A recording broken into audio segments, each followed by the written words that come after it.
Bueno, recordar que en estos días se cumplen 70 años de la publicación de 1984, quizás la obra más conocida de George Orwell, escritor inglés, y una obra que marcó realmente un cambio en relación a las escrituras que planteaban escenarios distópicos de futuros, el futuro que él imaginaba en su época, futuros muy oscurecidos y que sin embargo se parecen mucho al presente. Esta obra, recordemos, George Orwell es, por ejemplo, también el creador de Rebelión en la Granja, una novela extraordinaria, siempre preocupado por las problemáticas sociales, las problemáticas del poder, un hombre muy comprometido en su época, políticamente comprometido, y allá por 1948 escribió este libro que, justamente pensando en un futuro muy lejano, él invirtió los números y le puso 1984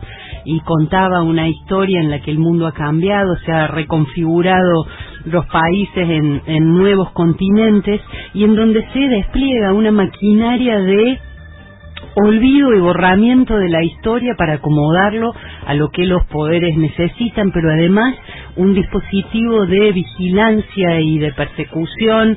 De allí surge la figura de El Gran Hermano, que después se utilizó para hacer un reality en televisión, pero que tenía bastante poco que ver. Tiene mucho más que ver, por ejemplo, con nuestros teléfonos, que aún estando sin estar hablando y aún estando apagados, son micrófonos que transmiten y cámaras que transmiten.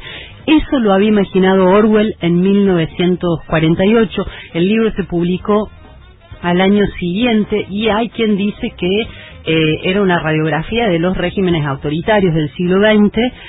Hay quienes pensamos que también aborda mucho la realidad que estamos viviendo hoy.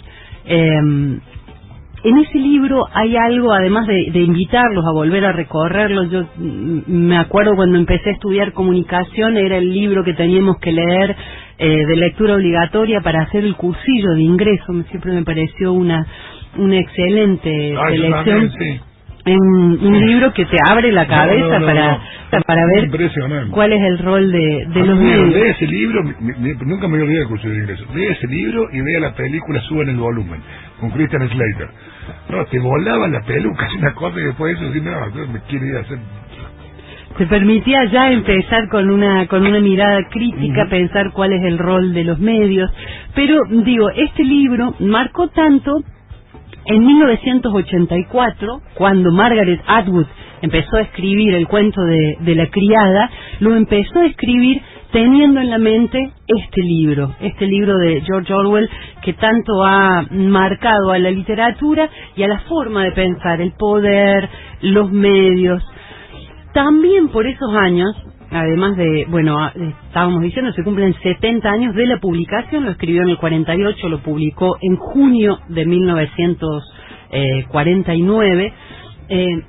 Recomendamos volver a visitar esta novela extraordinaria, pero yo no quería dejar de asociarlo con otros libros, así como lo acabo de hacer con el cuento de la criada, otros libros de esa época, un poquito posterior, en la década del 50, publicó Ray Bradbury, Fahrenheit 451, que también es una novela extraordinaria que habla de un futuro distópico en el cual la lectura está prohibida y los bomberos se encargan de prenderle fuego a los libros y no de apagar incendios. Digo, un punto en común en los tres libros que he mencionado. En 1984 está prohibido también escribir. Una de las cosas que hace el protagonista es tratar de esconderse del láser de cámaras que lo persigue. Los electrodomésticos lo miran a él, digamos, un poco como ahora, que todos los electrodomésticos que sirven para que los miremos, en realidad también tienen incorporadas cámaras que nos miran. Está prohibido escribir y el protagonista se esconde porque justamente en la escritura hay una especie de refugio. En 1984 sucede eso. En el cuento de la criada está prohibido leer y escribir. Y en Fahrenheit 451 están prohibidos los libros. Se crea allí un pequeño grupo de personas de la resistencia que se va a encargar de memorizar cada uno de los libros y convertirse en una especie de libros parlantes para contarles a los otros y que no se pierdan esas historias. Lo que quería hacer era unir estos 3 libros con un informe, no lo estoy haciendo yo, digamos, ya lo hace directamente el informe, un informe del Observatorio Universitario de Buenos Aires, que depende de la Facultad de Filosofía y Letras de la UBA, que justamente el informe se llama Fahrenheit Criollo. Y habla de la situación editorial por la que estamos pasando. Voy a leer textualmente: esta tal vez sea la crisis más prolongada, alcanzando ribetes estructurales por su extensión en el tiempo. Venimos hablando de la crisis en el sector editorial desde hace muchísimo tiempo, pero me parece que a medida que se va cobrando conciencia y que diferentes sectores analizan más la situación y que se obtienen más datos, empezamos a tener cifras que son realmente muy preocupantes y que no se refieren solo a la industria. Las editoriales, los libreros y las cámaras de la industria editorial argentina, estoy leyendo textual el informe, confirmaron los primeros meses de 2019 su peor crisis histórica, agravada por los millones de volúmenes perdidos y por la generación de verdaderos daños estructurales. Y ahí quiero apuntar, no se trata solamente de una crisis del sector, sino que se están produciendo daños estructurales que vamos a tardar décadas en recuperar. Si hablamos de la industria, podemos decir que hay una baja de ventas de al menos 36%, hay una pérdida del 35% de puestos de trabajo directos e indirectos. En este momento se produce la mitad de lo que se producía para una primera tirada en relación al año 2015, pero, y aquí lo más grave, y esos daños estructurales que se están causando, es la pérdida de lectores. El promedio anual de lectura que en nuestro país estaba en 2013, 3 libros por habitante por año, hay que decir que es una cifra engañosa. Uno agarra el total de libros y lo divide por la cantidad de habitantes, y hay habitantes que todavía, como el niño de Melvin, no sabe leer, y personas que son analfabetas, y ese promedio se arma de gente...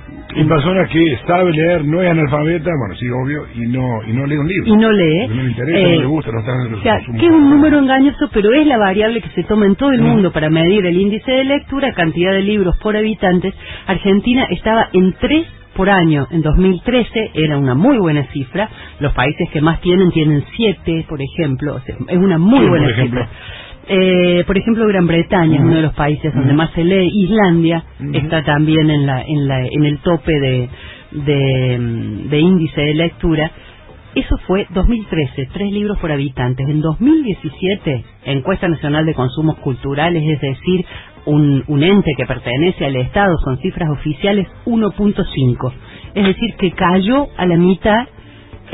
Pero piensen, insisto, ¿cómo se construye este número? Si pasamos de 3 libros por año a 1 libro y medio por año, lo que está hablando es de muchísimos sectores de nuestra sociedad que no pueden acceder a la lectura, y eso tiene una implicancia directa. ¿Por qué mencionaba 1984? Porque justamente la prohibición de escribir que se plantea en esa novela está muy relacionada con la producción de una historia y una visión de mundo que le convenga al poder. Winston, que es el personaje de esta novela, trabaja en el ministerio que se ocupa de generar la información, y lo que hace es reescribir las noticias.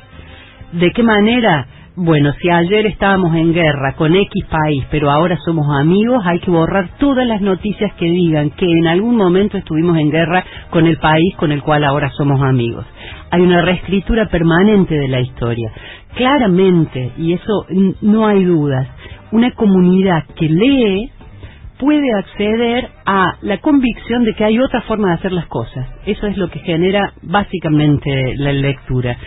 Hay un daño estructural que se está causando, porque podríamos ser un país que está pasando esta enorme crisis, que no es gratuita, es provocada, digamos, es deliberadamente provocada, en lo económico, pero tener, por ejemplo, un extraordinario provisionamiento de libros en las escuelas. No, se cortó todo eso que se hizo durante el gobierno anterior, de enviar muchísimos libros seleccionados con muchísimo cuidado a todas las bibliotecas públicas, llegando a mucha gente que no podía acceder de otra forma. Se cortó, no se mandan más libros porque el presidente considera que los niños no los leen. se desarmó lo que era el Ministerio de Cultura.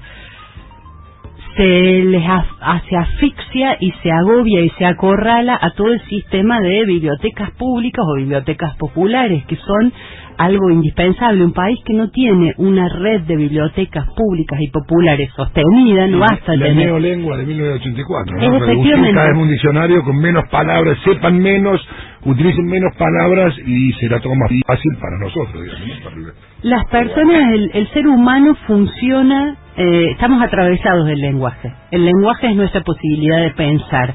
Piensen lo que quieran, no lo podemos hacer por fuera del lenguaje. Todo lo que experimentamos se engancha de alguna manera con el lenguaje. Es un espacio que el poder siempre ha querido acorralar, cercenar, digo, el poder de todo tipo, cercenar, delimitar. Esto que plantea César, justamente la neolengua, era una forma de crear, dentro de esta novela 1984, un nuevo lenguaje, pero lo que hace es justamente quitar la complejidad de las cosas. Y la complejidad de las cosas lo que nos está diciendo todo el tiempo es: hay otra forma. Todos nosotros en nuestra vida personal, en nuestra vida como ciudadanos, cuando estamos agarrados a algo decimos no se puede, es así, y bueno, así son las cosas, no hay otro camino. Y todos en algún momento hemos visto lo liberador que es empezar a preguntarnos si no hay realmente otra forma. Imagínense esto potenciado a nivel de lo social y de lo comunitario. En relación a qué se está haciendo con las bibliotecas, por ejemplo, la CONABIT, que es la Comisión Nacional de Bibliotecas Populares, que está conformada por cerca de 2.000 bibliotecas y 30.000 voluntarios, trabajó muchísimo por la promoción de la lectura. Un dato,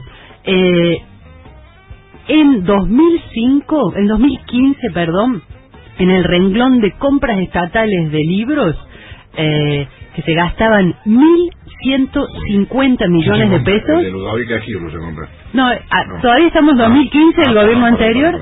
Se gastaron 1.150 millones de pesos en compras estatales de libros para las bibliotecas. Al año siguiente pasamos a 100 millones. O sea, descendimos 10 veces lo que se gastó en libros. Digo esto porque realmente hay consecuencias a muy largo plazo que son estructurales y que van a dañar nuestra posibilidad de analizar la realidad críticamente. En este marco yo considero personalmente que es una muy buena iniciativa el proyecto de la creación del Instituto Nacional del Libro Argentino, que está llevando a cabo Daniel Filmus, acompañado por diferentes fuerzas políticas, porque empieza como a tratar de generar un espacio que no dependa solamente de los criterios de cada gestión de gobierno, porque puede venir una gestión de gobierno como esta, que está llegando a su fin, que hizo todo lo posible para destruir un acceso democrático